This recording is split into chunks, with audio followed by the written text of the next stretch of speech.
Assalamualaikum warahmatullahi wabarakatuh. Jumpa lagi di channel Juasa. Di kesempatan video kali ini saya akan berbagi pengalaman tentang perawatan tanaman timun di usia 6 hari ya. Ini adalah perawatan pertama. Gimana cara-cara merawatnya? Simak terus video saya sampai habis. Jangan lupa like, komen, dan subscribe-nya. Oke, kita lanjut dalam pembahasannya. Oke, sahabat petani semua bisa melihatnya. Ini adalah timun usia 6 hari ya. 6 hari setelah tanam biji. Ini adalah usia 6 hari mau mengeluarkan bunga, maksud saya daun pertama ya. Ini yang daun pertama sudah, ini daun utamanya sudah mau keluar usia 6 hari setelah tanam biji. Ini bekas tanaman kacang panjang ya, sengaja tidak saya bersihkan jadi kelihatannya agak semak. Sengaja saya tidak bersihkan itu karena ini bekas kacang panjang ini bisa untuk rambatan mentimun ya, jadi agak gampang nanti kalau mentimunnya sudah besar lalu menjalar dengan bekas kacang panjangnya ini bisa lebih gampang ya. Jadi sengaja tidak saya bersihkan biar menjalarnya mentimun itu lebih gampang. Oke, di usia 6 HST ini untuk perawatan pertama saya melakukan pengocoran dengan Nordok ya. Di usia 6 hari saya melakukan fungisida, pengocoran dengan fungisida Nordok. Nah, ini Nordok mempunyai bahan aktif tembaga oksid 56% dengan harga kisaran kalau nggak salah 28.000, kemasan 100 gram. Kenapa saya memakai Nordok? Ini saya kocor dengan aplikasi kocor ya, untuk mengantisipasi pengendalian jamur dan bakteri. Jadi fungisida Nordok ini mempunyai dua fungsi, yaitu pengendalian jamur dan pengendalian bakteri. Untuk dosisnya saya tidak melakukan banyak-banyak karena kalau kita melakukan lebih dari dosis yang dianjurkan itu akan sangat berbahaya sekali untuk tanaman ya.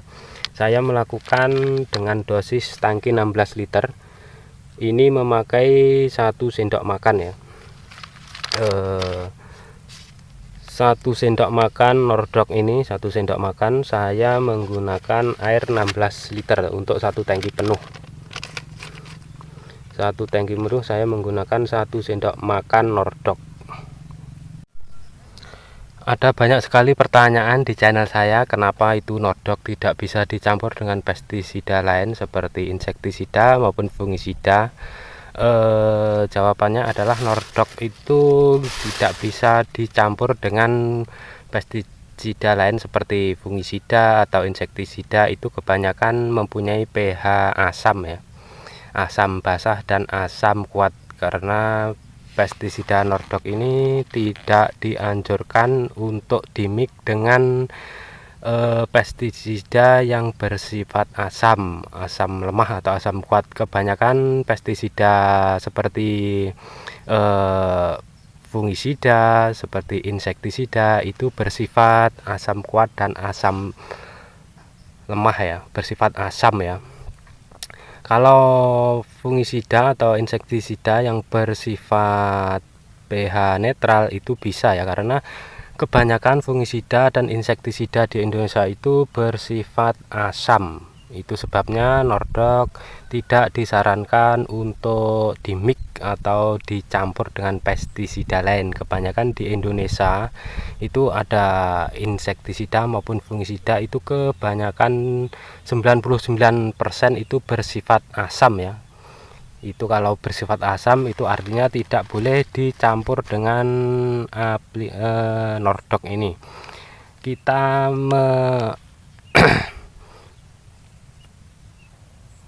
Kita mengambil amannya saja ya, kita mengambil amannya saja, itu artinya intinya kita aplikasi Nordok itu secara tunggal saja, jangan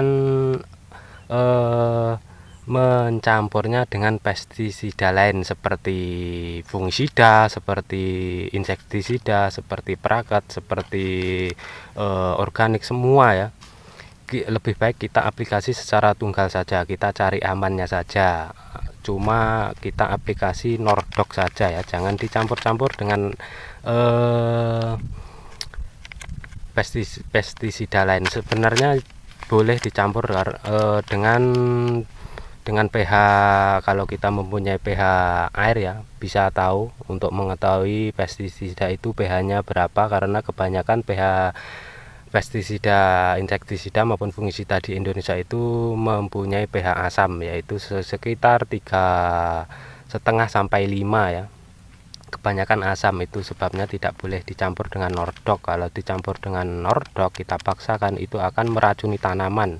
Tanaman itu akan daunnya akan kering ya. Nanti kalau keracunan Nordok itu daunnya akan kering dan tepi daunnya itu akan menguning. Itu bisa disebabkan kelebihan Nordok atau teracuni dengan bahan aktif Nordok ini ya, dengan bahan aktif tembaga. Kalau sahabat petani semua mempunyai kendala selepas dispray itu muncul gejala daunnya kering atau tepinya kuning, itu disebabkan oleh kelebihan Nordok atau kelebihan dosis atau sering mengaplikasikan bahan tembaga ke tanaman ya. Itu penjelasannya dari saya, semoga bermanfaat. Dan Nordok ini jangan sering-sering kita aplikasikan di tanaman, jangan sampai seminggu sekali atau 8 hari 9 hari sekali, itu jangan ya. Jangan sering-sering melakukan penyepraian memakai Nordok atau bahan aktif tembaga lainnya ya. Banyak sekali bahan aktif tembaga lainnya seperti kuprokat, seperti banyak sekali. Cari di Google yang mempunyai bahan aktif tembaga, enggak harus Nordok ya. Jangan sekali-kali kita aplikasikan bahan aktif tembaga sesering mungkin. Kita aplikasi sekitar 13 hari sampai 14 hari, atau kita ambil 2 minggu sekali baru kita aplikasi bahan aktif tembaga ini atau Nordok ya. Jangan sering-sering. Kalau kita sering-sering mengaplikasikan bahan aktif tembaga ke tanaman, itu akan meracuni tanaman. Itu tadi yang saya sebutkan, itu daunnya akan mengering dan tepi daunnya ini akan menguning. Itu kebanyakan kita aplikasikan fungisida bahan aktif tembaga ya. Jadi intinya jangan sering-sering melakukan aplikasi bahan aktif tembaga, dan jangan dosisnya jangan kebanyakan. Kita melakukan ikut aturan di labelnya ya. Kita cari amannya saja, satu tangki 16 liter kita ambil 1 sendok makan penuh, itu sudah cukup. Jangan banyak-banyak dan jangan dicampur dengan perekat dan pestisida lain. Cukup 1 kali aplikasi dengan Nordok saja. Sekian penjelasan dari saya, semoga bermanfaat. Jangan lupa like, komen, dan subscribe-nya, dan share di sosial media Anda biar video saya tambah berkembang. Sekian, assalamualaikum warahmatullahi wabarakatuh.